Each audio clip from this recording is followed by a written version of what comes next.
Hello and welcome to The Book Is Better, where we're fixing today's movies one book at a time. So, did everyone have a good April 1st? I know I did. I love April Fool's Day and I love seeing what kind of trouble I can get into. This year, I had a good laugh letting one of the zombies out of its cage at work and letting it loose into the accounting department. We're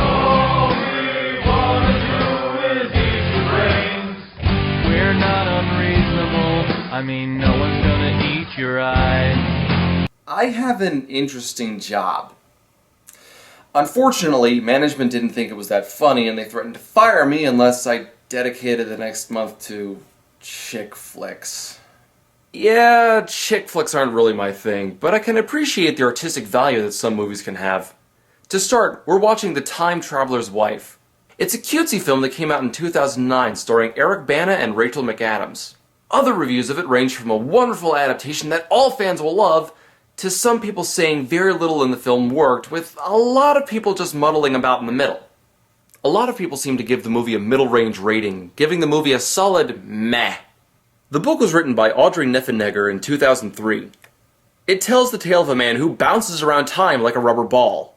People assume that time is a strict progression of cause to effect, but actually, from a non-linear, non-subjective viewpoint, it's more like a big ball of wibbly-wobbly, timey-wimey stuff.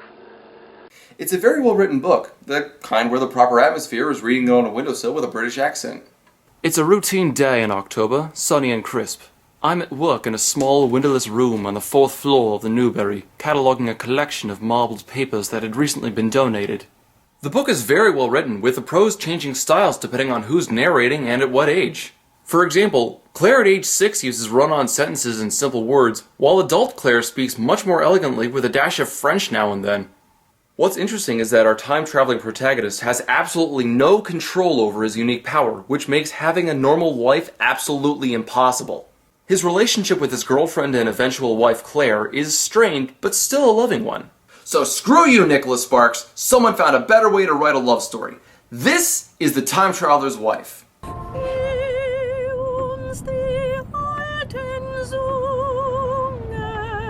Now the book opened calmly, showing the first time Henry met Claire and showing how they were obviously meant to be together.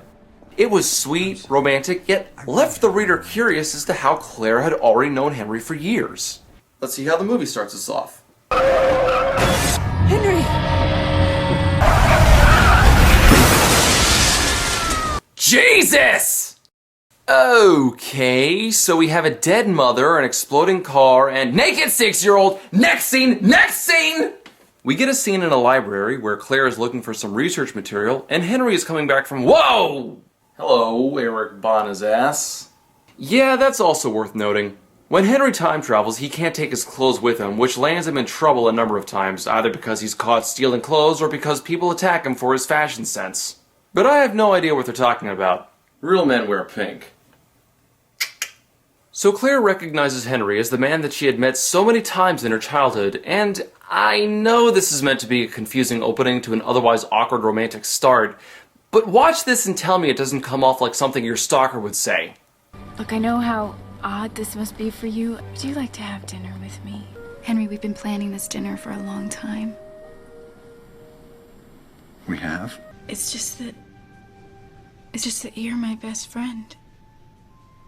I've been in love with you all my life. I think we're in the wrong genre right now. Go to the bow tie. It's your favorite. It is. So they go to dinner and the situation doesn't get any better. Dr. Kendrick said that you should stop drinking because it makes you travel. Who's Dr. Kendrick? He's your doctor. You know, there's a fine line between destined lovers and the overly attached girlfriend meme. Dr. Kendrick said that you should stop drinking because it makes you travel. Who's Dr. Kendrick? He's your doctor. But how did this destined couple meet? Well, we get a flashback of the first time Claire met Henry. At age 6. Claire, I'm not gonna hurt you. Who are you? How do you know my name? And why can't you come out? Can you just hand me the blanket? Maybe I should call my mom. No. Don't call your mom, please. Just hand me the blanket. Oh man, this is really uncomfortable. I'm sure we can make it worse. Maybe I should call my mom. No. Don't call your mom, please. Just hand me the blanket. Claire is, of course, curious about Henry's time traveling, so he indulges, explaining the horror of having to scrounge for clothes, money, food, anything to stay alive and out of trouble while being all alone in the past or future. And this unfortunately leads to a complaint I had about both the book and the movie. But you get to see people from the past. People who are gone. Like your mom. Yeah, but the thing is, you can't change what happens to them. I've tried. It just happens anyway. Why? Why can't you change the past? Does something will you to stop? Is there a chip in your brain that explodes if you try to alter the timeline? This is just like Timeline, though Timeline at least tried to qualify the idea through quantum mechanics. This just seems lazy. Like, you didn't want to alter the future, but you couldn't think of a reason why. The book kinda took this on and suggested that he loses his free will when he time travels, but the movie isn't clever enough to give themselves that kind of solution. In fact, it seems to suggest the opposite. I've tried. It just happens anyway. Word of advice, guys, if you're not gonna answer your plot holes, don't bring them up! So Claire introduces Henry to her friends and roommates, Charisse and Gomez. Gomez? It's short for Gomelinsky. It's really nice to meet you. After dinner, Henry explores Claire's room and discovers something very interesting.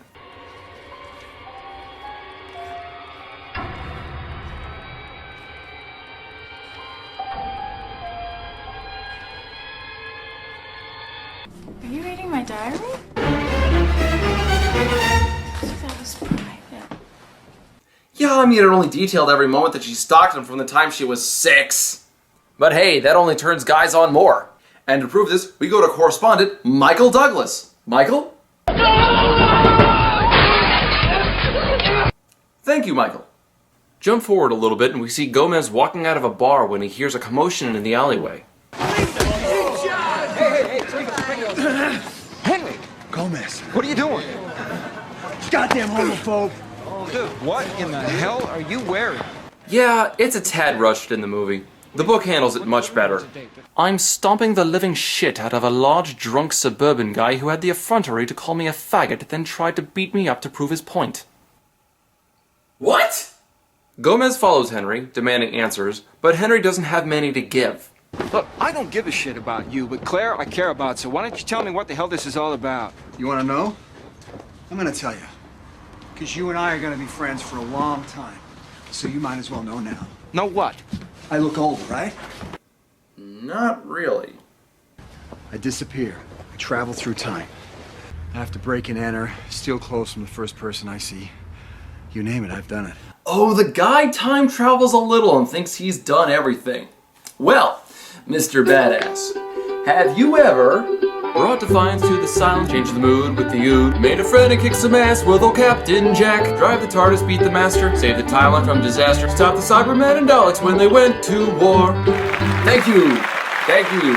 Yes, indeed, I am a tremendous nerd. So Henry has decided after an undetermined amount of time to marry Claire, and he visits his father to use his mother's engagement ring. But his father isn't ecstatic about his son's presence due to the time traveling. This thing I have isn't always a curse. Then why don't you keep her from getting into that goddamn car? I would if I could, you know that.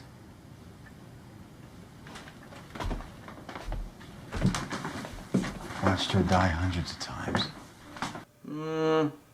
Question.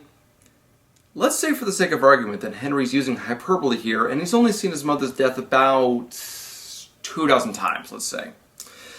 That would mean there would have to be more than 20 versions of himself there on the highway the night of the accident.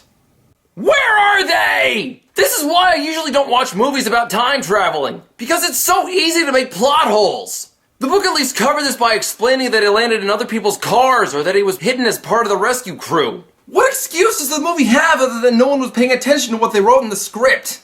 So Henry proposes to Claire. I don't feel alone anymore. Will you marry me? No. I didn't mean that. I just wanted to try it. I just wanted to say it to assert my own sense of free will. This isn't funny! Yeah, now we get another 2 problems with the movie. First, I want you to guess how far along in the movie we are. No, seriously, guess.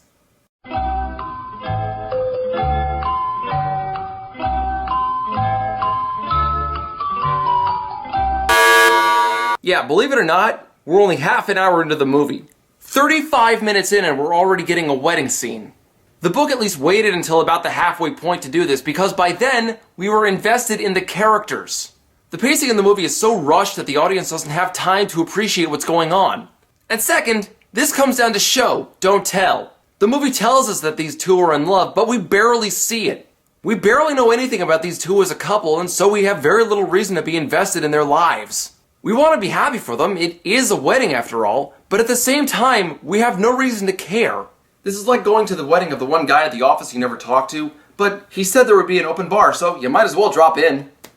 And speaking of rushed plot lines, life goes on very quickly for Henry and Claire. They move in together, they cook dinner together, they read books together, and suffer through Henry's constant disappearing acts. But Claire isn't happy with the life they're leading, so they move into another house, choosing it entirely on Henry's visits to the future. You know, there's going along with life, then there's crawling around on your hands and knees begging to be Destiny's bitch. If you're not even going to try to make your own decisions, then you deserve whatever's going to happen to you.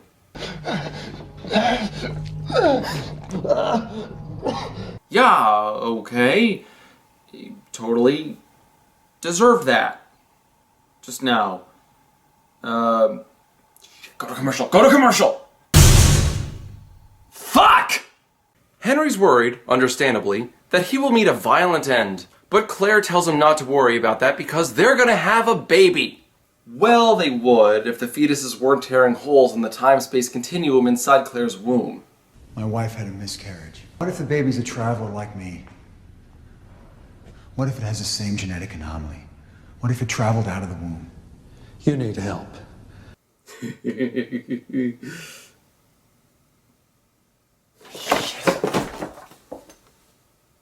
Well, this, and a vasectomy that Henry gets for himself to prevent more miscarriages, leads Claire into a lot of complaining.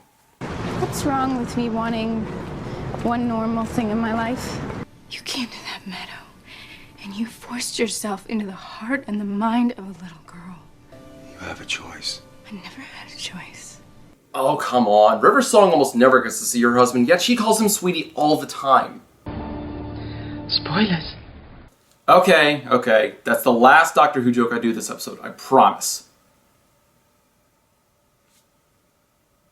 Oh, shit. However, Claire in the book never really got this worked up over her relationship with Henry. I'd say it's nice to finally see some character growth since there's been almost none in the movie so far, but this just adds to the forced chemistry between these two. The audience has no idea how they work as a couple. Claire does eventually get pregnant and give birth to a daughter after a younger version of Henry travels to her, so everything seems to be going her way at last. Well, we can't have that!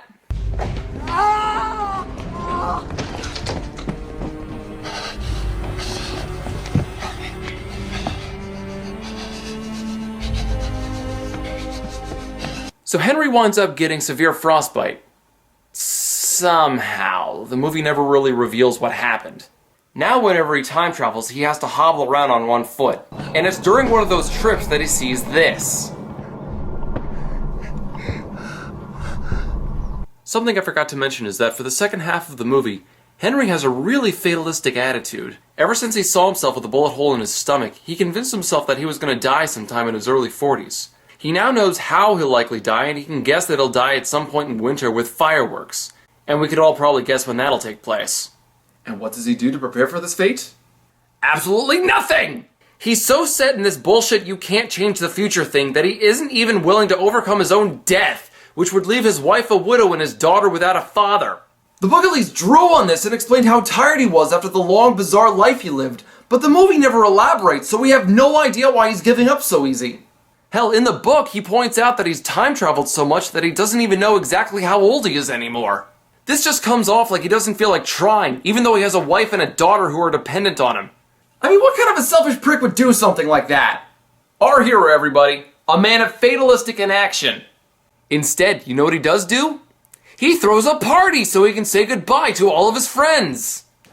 Just wanted to say thanks for everything, man. You've been a great friend. What are you talking about? Great question. What is he talking about? We've barely seen Gomez at all in this movie, and we've barely seen him on screen for over an hour. So, Henry is convinced that tonight is his last night alive, and, wouldn't you know it, he disappears, time traveling to the field where Claire used to live.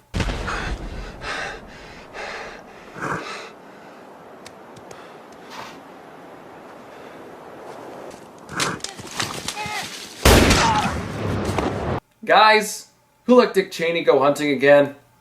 So Henry comes back to his own time and dies in Claire's arms. But the movie tries to end on a happy note, showing Henry appearing once more sometime after his death before disappearing again. Sometimes I think he's in the trees, deciding when to come out and surprise me. I used to think that when I was a little girl, that he was always here even when he wasn't. And that was The Time Traveler's Wife. This movie was interesting. Not terrible, but not great. The acting is okay, and the movie tells something of a good story, but it does so clumsily and at an overly rushed pace. If it seems like I talked over a lot of the movie, that's because it saved time by using visuals to tell more story. It's not a bad technique, and it does work somewhat, but it doesn't do enough to solve the cramped plot. What the movie gains in time saved, it loses in character motives. That's really all I can say outside of the storyline. It was just underwhelming. But since I had problems with the storyline, let's talk about that! A lot of the rushed storyline seemed pointless. It's hard to really show in a review like this, but there are some scenes where the characters don't say anything and just let the world happen around them. Again, good technique, but poor execution. I spent most of the book waiting for the plot to start, but it never really did because this story is more of a character study, taking a sweet romance novel and mixing in an impossible scenario, in this case time travel, and somehow making the relationship work. It makes for a fun story on paper, showing two distinct personalities coming together to form an unusual but still very strong bond. The movie doesn't use its time properly, so we don't get to see these two really develop as characters or as a couple. The worst thing you can do in a character-based story is drop the characterization from it. What we're left with is two actors getting paid to make out every now and then. Oh, and get naked from time to time. So really, this wasn't a good book to make into a movie.